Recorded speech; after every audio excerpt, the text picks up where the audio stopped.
Programa Lígia Marques, a arte de fazer o belo. Todos os sábados, às 8 horas da noite. Apoio cultural: Mariana Brito Araújo, artista. Azione Consultoria, 25 anos. Camacho Consultores, consultoria em recrutamento e seleção. Viagiotour, Faxinal do Soturno.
Olá, estamos apresentando o programa Lígia Marques, a arte de fazer o belo.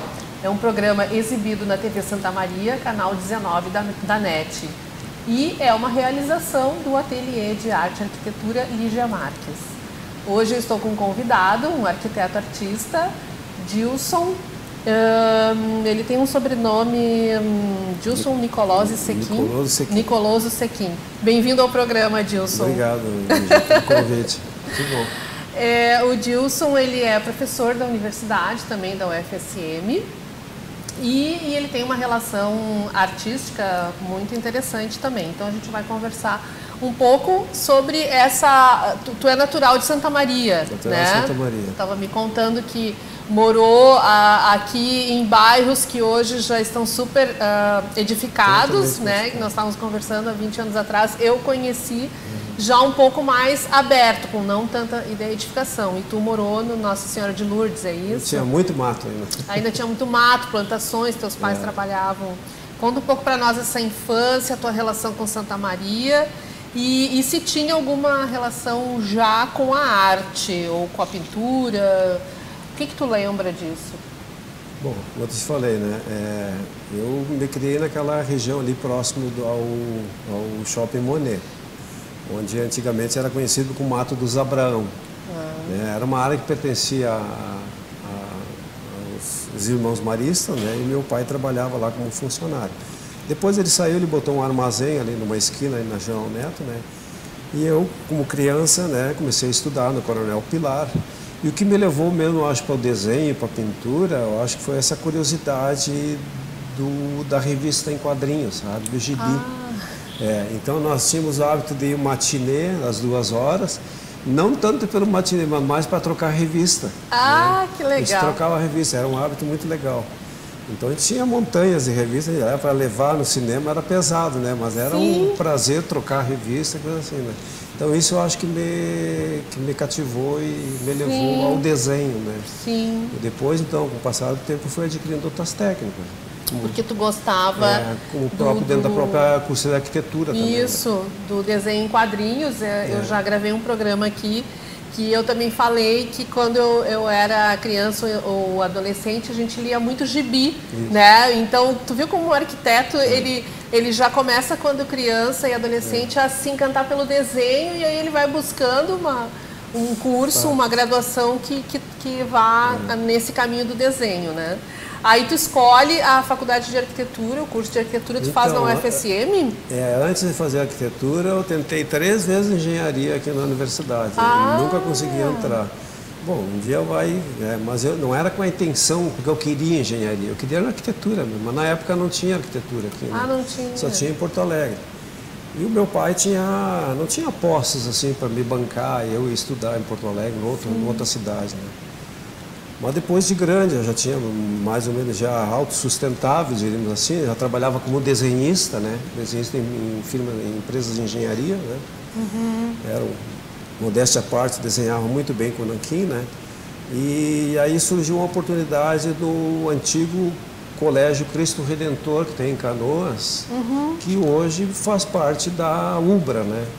Então, naquela época, quando teve o concurso para arquitetura lá, que eram 3 cursos, arquitetura, ciências contábeis e economia. E era um curso noturno. Bom, eu vou arriscar, né? Eu já estava com uma certa idade, né? Mais de 20 anos, assim, né? Eu vou arriscar porque em algum lugar eu vou arrumar emprego cá comigo, né? Claro. Então foi de defeito, consegui, trabalhei. Foi trabalhava, aí que tu foi pra lá. Trabalhava como desenhista durante o dia e estudava à noite, né?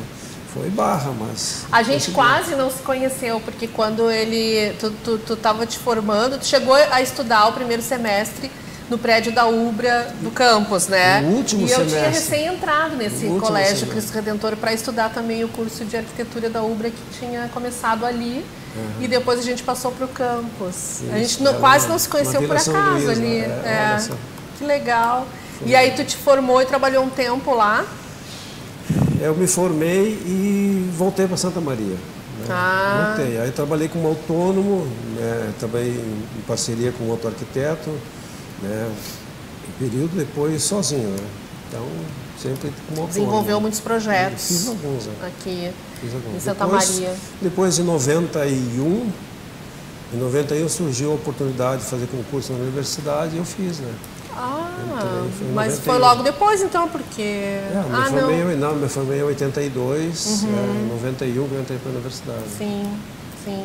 E na faculdade de arquitetura, quando estudante, tu reconheceu assim essa questão, essa relação do desenho e da criatividade, porque eu reconheci dentro da faculdade que era possível exercer aquilo que eu gostava. Para ser bem sincero, eu sempre quis ser artista plástico. Né? Eu também. Mas eu sempre pensava assim, mas artista plástico não vai ser fácil na vida cá comigo, né? Então eu arrisquei. Engenharia não deu, arquitetura quem sabe. Sim. Depois, então, como arquiteto, eu posso desenvolver esse lado. O hobby, e foi o que aconteceu. Aquilo que gosta. E foi o que aconteceu. Mas tu lembra que a gente desenhava à mão livre, sim, aquilo já era uma satisfação, sim, né? Fazer os projetos. Sim, tu usava também Ecoline para pintar os projetos. Claro. Até hoje eu Tu tem eles Ecoline, guardados? Tenho. Eu também tenho, porque eram verdadeiras obras de arte. Eu digo para meus alunos que eu tenho normógrafo aranha, tudo, né? O que é isso? Só por ser aqui vocês vão ficar apavorados. Eles não sabem, né? E como é que tu vê hoje o estudante de arquitetura com toda essa tecnologia que tem, né, de trabalhar com computador e a relação à mão livre? Eu não sei qual é a disciplina que tu dá na faculdade, mas como é que tu vê, tu dá projeto, né? Como é que tu vê essa expressão gráfica no projeto? Eu penso assim que o computador é uma ferramenta, né? Ele veio substituir a caneta nanquim.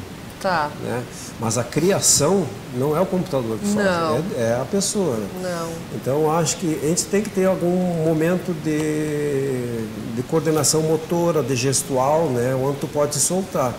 Para depois, então, entrar o computador. Então, acho que assim, quem trabalha direto com o computador tem que ter muito domínio da ferramenta e da criatividade. Sim, né? sim. Então, porque primeiro a gente cria o projeto e não cria dentro do computador. O computador não cria para ti, a imagem vem na mente da pessoa. É que nem hoje, por exemplo, que tem essas, como é que chama?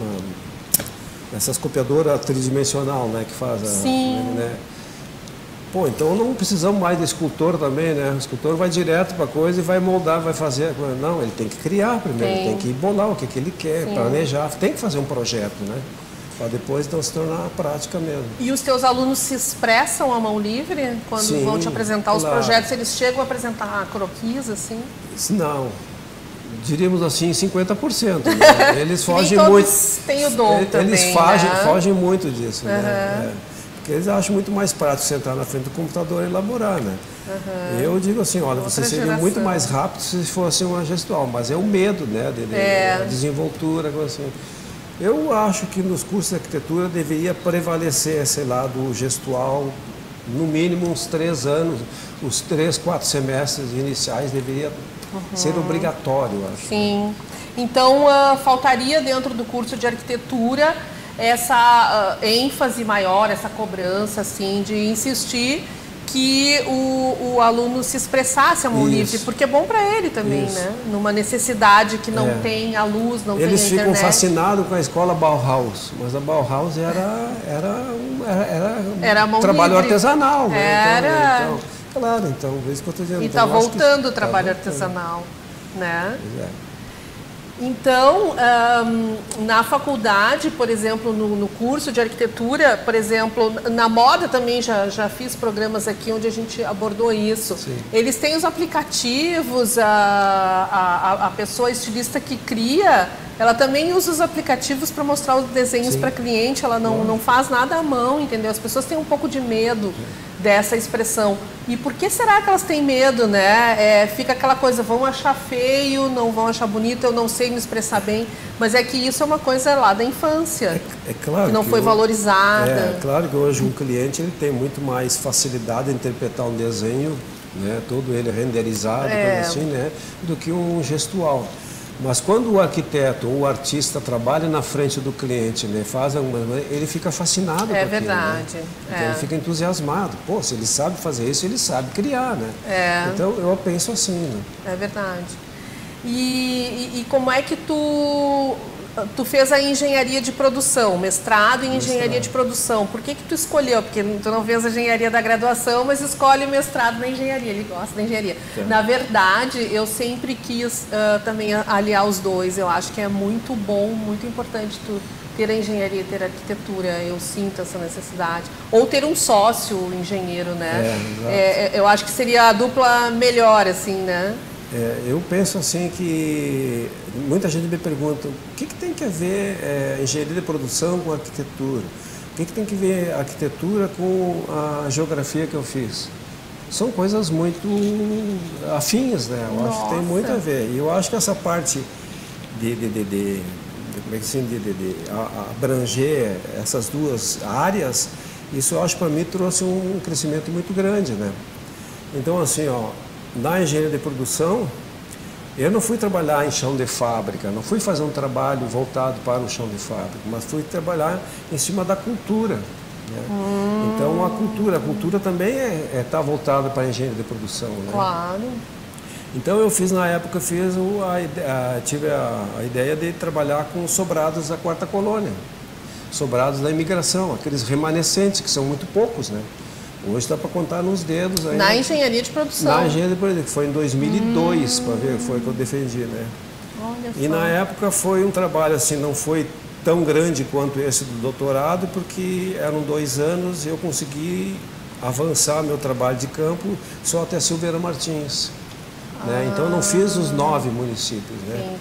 Já na geografia, eu trabalhei com o patrimônio cultural associado com o patrimônio natural. Para quê? Para fins de utilizar eles no turismo, por exemplo. Né? Então, quem visita um sobrado pode visitar uma cascata, né? Quem pode visitar uma capela pode visitar uma gruta, sei lá o quê, coisas que têm relação com a parte cultural edificada e aquela também, a parte natural, né, onde está inserida a cultural. Né? Então, nesse sentido que eu achei que o meu trabalho foi bastante gratificante e eu acho que rendeu bons frutos. Inclusive, ele está atrelado dentro do projeto Geoparque Quarta Colônia, né? Foi instituído pelo Condesus. Né? Então, eu acho que isso veio ajudar bastante nessa parte. Né? Bom, nós vamos fazer um rápido intervalo e vamos falar sobre essas produções que surgiram depois do doutorado, que tem a relação com a quarta colônia também, e sobre as aquarelas que ele produz. Logo voltamos. Até mais. Programa Lígia Marques, a arte de fazer o belo. Todos os sábados, às 8 horas da noite. Apoio Cultural Mariana Brito Araújo, artista. Azione Consultoria, 25 anos. Camacho Consultores, consultoria em recrutamento e seleção. Viagiotour, Faxinal do Soturno.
voltamos a apresentar o programa Lígia Marques, A Arte de Fazer o Belo.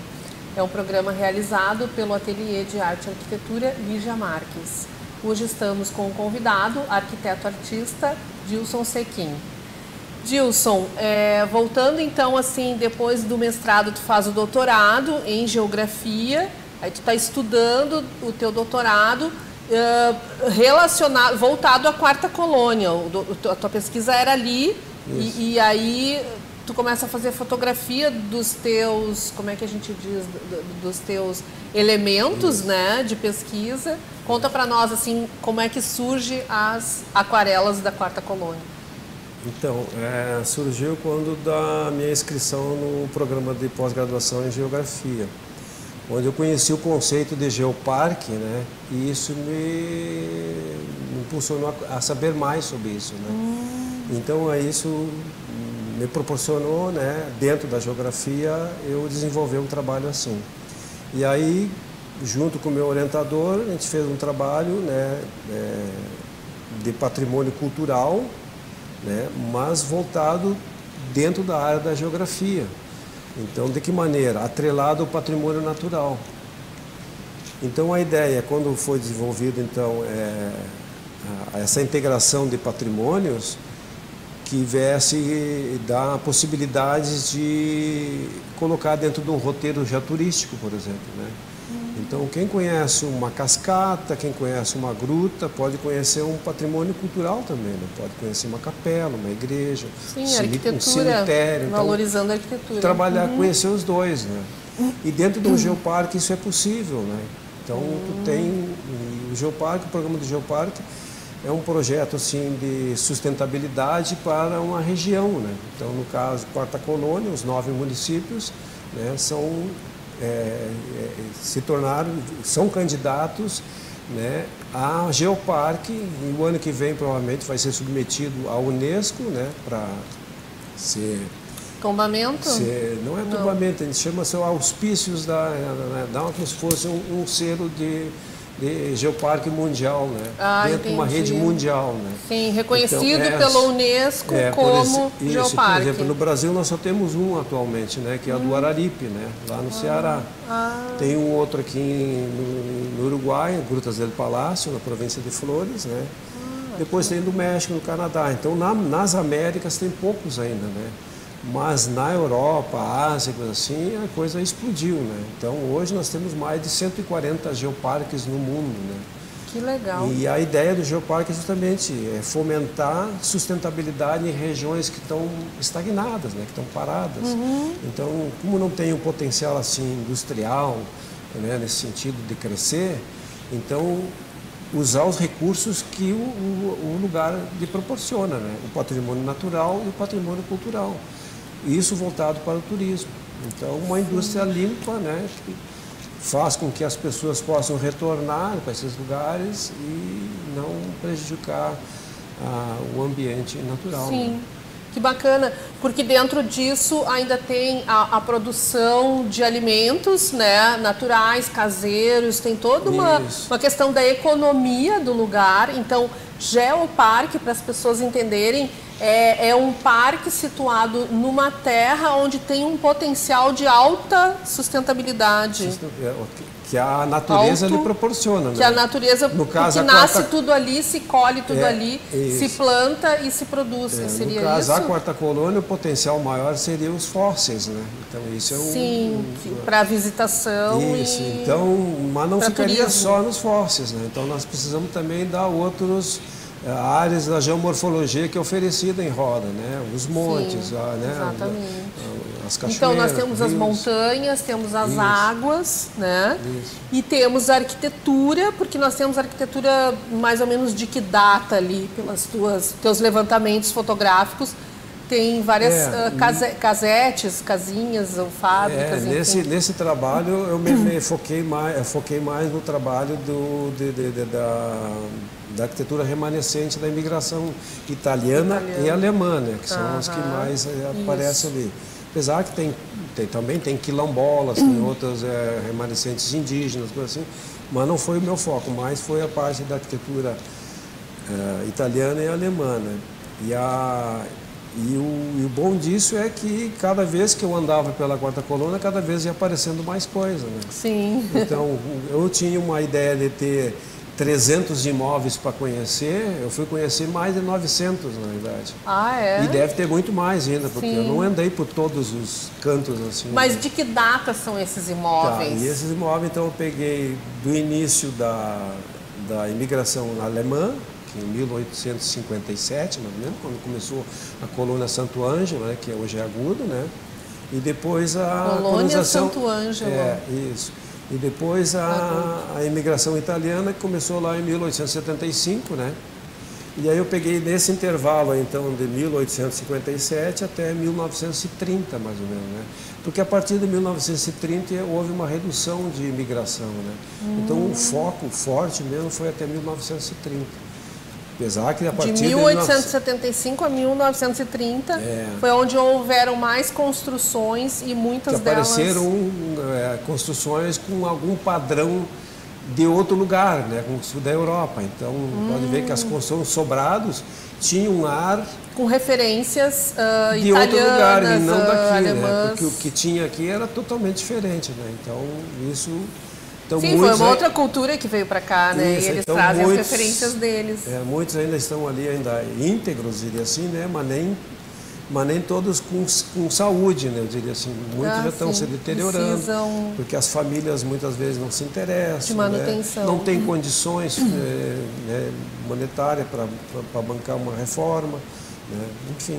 E o turismo... Nessa área que eu acho que os municípios deviam agregar um pouquinho mais de força, né? Dar mais... A pergunta que eu ia te fazer era se nesse projeto do Geoparque existe a intenção de entrar verbas para que se possa fazer essa manutenção da arquitetura, ou isso é muito difícil? Na verdade, o Geoparque não depende de finanças políticas, por exemplo, né? Porque o Geoparque é apolítico, né? Não tem gerência política, porque o Geoparque funciona com as comunidades. São os cidadãos que moram no território que tocam o Geoparque. Olha que bacana. Então, antes assim, são parceiros, né? Então, aquele que produz um artesanato lá, seja da palha de milho, assim, ele vai fazer algo, né? Vai ser um parceiro do Geoparque e vai começar a trabalhar com temas pertinentes ao Geoparque. Né? E vai valorizar a região com a sua produção, não precisa... Assim como... ou seja, não é um projeto que vai depender do dinheiro de um outro para que ele... Que bom! Essa é a ideia. Parabéns! Claro. E a universidade entrou como parceira aí, né, nesse projeto, né, para tentar dar um desenvolvimento mais rápido nisso. Sim, né? sim, com pesquisas. Isso, exato. Então é um grupo de professores que estão trabalhando no Geoparque, né? Tanto no Geoparque da Quarta Colônia, como no Geoparque de Caçapava também, que é outro também candidato. Isso, é verdade. Então a gente está assim, num movimento bastante acelerado em termos de trabalho e coisa, né? Porque a gente quer em 2021 mesmo tentar lançar o candidato na Unesco, né? Tentar receber o selo da Unesco. Entendi. Para isso tem alguns critérios, né? Para receber o selo da Unesco. Então, por isso que até 2021 nós temos que montar um dossiê, né? Esse dossiê vai ser submetido, então veio o pessoal da Unesco, né? E eles vão fazer uma fiscalização, uma inspeção, como se diz, né? Que bacana. E aí, quando aquilo que está funcionando, porque o Geoparque tem que estar funcionando, né? Então, ele só vem depois que estiver funcionando. Sim. Então, eles dão um selo e a gente está dentro da rede global. E isso dá mais credibilidade, né? Em termos, até pela própria comunidade, né? Não vai se receber dinheiro nenhum da Unesco, em hipótese alguma. Não. Tomara que venha. Bom, a Unesco tem também outros projetos assim, né? Então todo mundo é parceiro, todo mundo pode ser parceiro do Geoparque. Desde o cara lá da borracharia, ele pode botar lá o nome da borracharia, borracharia, né, fóssil, não sei do que. Então isso já remete a algo dentro do Geoparque, né? O cara bota lá o nome da cachaça dele, cachaça não sei do que lá, voltado para algum tema da região, cachaça Monte Agudo, por exemplo, né? Entendeu? Esse símbolo, esse link que faz o Geoparque funcionar, né? Que bacana, não estar isolado, mas se colocar como parceiro do projeto, fazendo seus produtos. Então, dentro que vai fazer uma bolacha, faz uma bolacha em forma de um fóssil, por exemplo, né? Um queijo em forma de fóssil, sei lá o que. Está dentro do projeto. Está dentro do projeto. Legal. Bom, Dilson, e falando assim, então, das aquarelas, né? Tá. Antes, tu já pintava. Na faculdade de arquitetura, né, nós somos de uma época que a gente usava o Ecoline e pintava, né? Então, e tu nunca te desvinculou da arte, né? Depois tu vai, então, depois de formado, tu estava falando que tu pintava, inclusive, perspectivas à mão nos projetos do escritório, né? Sim. E aí tu vai para um ateliê. Como é que tu começa a se aprimorar das aquarelas e a criar uma própria técnica, inclusive, que tu faz as pinturas das aquarelas da Quarta Colônia, né? Fez uma exposição que eu visitei o ano passado ali no Monet, muito bonita, que nós vamos mostrar as fotos, e tu fotografou e foi pintando. Fala um pouco dessa técnica. Então, dentro do trabalho do pós, a ideia não era trabalhar com pintura nenhuma, né? Porque eu tinha um afã assim de terminar o meu trabalho de campo, né? Então eu tinha que ir atrás dos imóveis, né? Eu estava muito longe, distante, tinha que pegar informação daqui, dali, de vizinho, até chegar lá no lugar, né? Eu tinha que registrar de alguma maneira, né? Seja fotográfico, mas assim, né? Se eu não pudesse fazer as medidas e coisa, pelo menos fotográfico, né? E como eu tinha um acervo muito grande de fotografia de toda a Quarta Colônia, que são dos 9 municípios, né? Foram percorridos mais de 4.000 quilômetros, né, nesse período. E aí começou percebi que tinham cenas muito bonitas, assim, que eram de quadro, né, não só como quadro da fotografia, mas como quadro que poderiam ser transformados em pinturas, né. Sim. Eu tinha um certo domínio já da aquarela, mas não com tanto amadurecimento como eu tenho agora, né. Como depois do trabalho, eu acho que isso me ajudou bastante a amadurecer, né. Como eu frequento o ateliê da Marília Chartuni, né, e a Marília tem um cabedal de conhecimento de técnicas, seja da aquarela, seja do óleo, seja do acrílico, enfim, ela é exímia nisso, né. Isso me ajudou bastante, então ela me deu um impulso muito grande nisso. Sim. Então, para mim, uma vez por semana eu vou no ateliê, é a minha terapia, é onde eu faço a minha introspecção e vou em cima das minhas fotografias, eu faço uma seleção e olha, isso aqui dá uma bela de uma...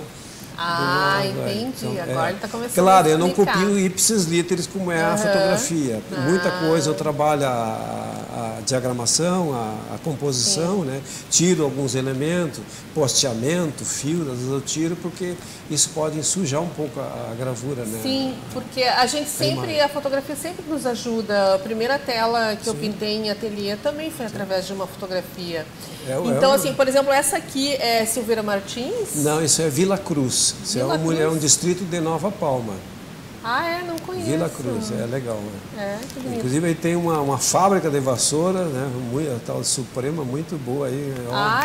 Olha só. Não consigo me lembrar da família que é. Mano. E, bom, então tu trabalha com a água, né? A gente coloca a água e tem que ter esse controle, porque tem a sombra do próprio muro, tem as manchas, enfim. Então, tu foi aprimorando esse controle da tinta e da água. Da fotografia desenhava-se, né? Transpassava a fotografia. Tu desenha com lápis primeiro. Lápis, grafite, né? De forma bastante sutil, para não marcar muito, né? E depois, então, se trabalha com a aquarela, com a água, né? Muitas vezes trabalha com ele mais seco, né? Quer dizer, assim, com pouca água, outras horas com bastante água. No caso do céu, por exemplo, né? Geralmente se trabalha com bastante umidade, né? Para fazer as nuvens e coisa assim. E depois a gente vai trabalhando as demais. Bom, Dilson, nós precisamos encerrar o programa. Eu gostaria nós vamos mostrar as imagens, mas depois dessa pesquisa do doutorado do Dilson, então renderam, e da exposição, né, que ele fez, que renderam as aquarelas, renderam também as postais, né, foram produzidas na UFSM, é isso? Pela Pró-Reitoria de Extensão. Da Pró-Reitoria de Extensão. Isso. E onde as pessoas podem adquirir? Foi feito um número X lá e foi distribuído para os municípios, né, nas prefeituras. Então, cada prefeitura ganhou um lote de 100 para eles distribuir para os visitantes. Para distribuir, não é para vender. Para vender. Uhum. Não sei, talvez mais adiante o Geoparque, né, através do Condesus, possa imprimir mais e começar a vender lá no próprio Capa, lá, onde que é a sede hoje do Geoparque, é no Capa, né? Sim, já fizemos. Onde já tem uma maquete grande lá, não sei se tu conhece. Sim, lá, já né? Fizemos uma entrevista, segundo programa desse... Entrevista desse programa foi lá. Aquela maquete grande que tem naquela sala é obra da minha eu vi da tua tese, né? Da tua pesquisa. Isso, foi também. Eu vi um dos elementos, diria assim. Gilson, muito obrigado. Obrigado pelas postais, pelo presente, adorei. E obrigado pela tua vinda no programa. Podemos falar outras vezes, adorei falar contigo. Tá, muito obrigado, agradeço mesmo. Estamos encerrando então mais um programa Lígia Marques, A Arte de Fazer o Belo, que é exibido na TV Santa Maria, canal 19 da NET. E você também pode assistir nos sites santamaria.tv.br e pelas páginas no Facebook da TV Santa Maria, do programa Lígia Marques e no canal do YouTube Programa Lígia Marques. Se inscreva e toque no sininho para receber os novos vídeos e você pode nos enviar mensagens, sugestões ou perguntas pelo e-mail programaligiamarques@gmail.com. Agradeço aos apoiadores culturais deste programa que eu tanto amo fazer e eu espero você nos próximos programas. Programa Lígia Marques, A Arte de Fazer o Belo, todos os sábados às 8 horas da noite. Apoio cultural Mariana Brito Araújo, artista. Azione Consultoria, 25 anos. Camacho Consultores, consultoria em recrutamento e seleção. Viaje Tour, Faxinal do Soturno.